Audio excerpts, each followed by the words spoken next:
Hey guys, അസ്സലാമു അലൈക്കും. ഒരു ഈവനിങ് ആയിട്ട് അപ്പോൾ ഉമ്മയില്ലേ നമുക്ക് മൂത്തമ്മേൻ്റെ അവിടെ പോവാം. മൂത്തമ്മ മറ്റന്നാൾ ഖത്തറിലേക്ക് പോകുന്നത്. അപ്പോൾ നമുക്ക് അവിടെ പോയിട്ട് വരാം. അപ്പോൾ പെട്ടെന്ന് പിള്ളേർ സ്കൂളിൽ നിന്ന് പറഞ്ഞിട്ടാകുമ്പോൾ അവർ റെഡിയാക്കി ഞങ്ങൾ പോവാൻ ചെല്ലിട്ട് എല്ലാവർക്കും കഴിഞ്ഞു.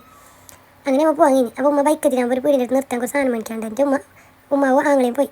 നമുക്ക് അവൻ്റെ പേര് ചുമട്ടനെ നമ്മൾ കിക്കല ഓനെ നമ്മൾ ഭയങ്കര കുറേ സാധനം മേടിക്കാൻ വേണ്ടിയിട്ട് ഓൻ നമ്മളെ കിക്കല. അങ്ങനെ ഓന് ഉമ്മാവ് പോയത്. അപ്പോൾ എനിക്ക് ഇഷ്ടപ്പെട്ട സാധനം ഓനെ എടുക്കുന്നത്. അപ്പോൾ നമ്മൾ അത് കണ്ടു നിന്നിട്ട് നല്ല നൈസായിട്ട് അവിടെ വെച്ചിട്ടില്ല, നല്ല പുറത്തേക്ക് വന്ന്.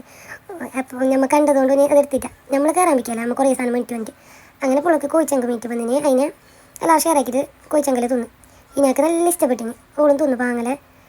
അങ്ങനെ ഇവിടെ അടുത്ത് തന്നെ കുറ്റിക്കോല്. അങ്ങനെ നമ്മൾ പോകുന്നുള്ള നല്ല നല്ല വൈബിൽ നല്ല രസമുണ്ടായി പോകാൻ. ഞങ്ങൾ ആറുണ്ടായി. പിന്നെ കോഴിച്ചങ്ക തരുമെന്നിട്ട് ചോദിച്ചു കൊടുക്കുന്നത് ഈ ചാട്. അങ്ങനെ മാഷാ അല്ലാ നമ്മൾ എത്തി, മുത്തമാരെ പെരക്കെത്തി.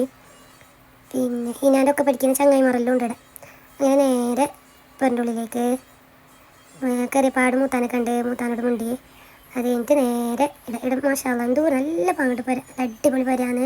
ഇവിടെ ആദ്യം നമ്മൾ വന്ന് നോക്കുന്നത് പെട്ടെന്ന് ലൈറ്റ് ആയിരിക്കും. അത്ര അട്രാക്റ്റീവായിട്ട് നല്ല അടിപൊളി ലൈറ്റ്സാണ് ഈ പെരക്ക് കൊടുത്തിട്ടുള്ളത്. ഇത് നിസ്കാർ റൂം. അങ്ങനെ ഇത് ഈടെയുണ്ട് ഒരു വെറൈറ്റി ലൈറ്റ്, അതാ നല്ല മജയുണ്ട്. അങ്ങനെ അതെല്ലാം കണ്ട് അവിടെ ചായയെല്ലാം കുറിച്ച് കുറേ വിസയെല്ലാം പറഞ്ഞ് ഫുഡെല്ലാം കഴിച്ച് അങ്ങനെ നേരെ മൂത്തമ്മാനോട് സലാം പറഞ്ഞ് ഹാപ്പി ജേണിയെല്ലാം പറഞ്ഞ് സന്തോഷത്തിൽ നമ്മൾ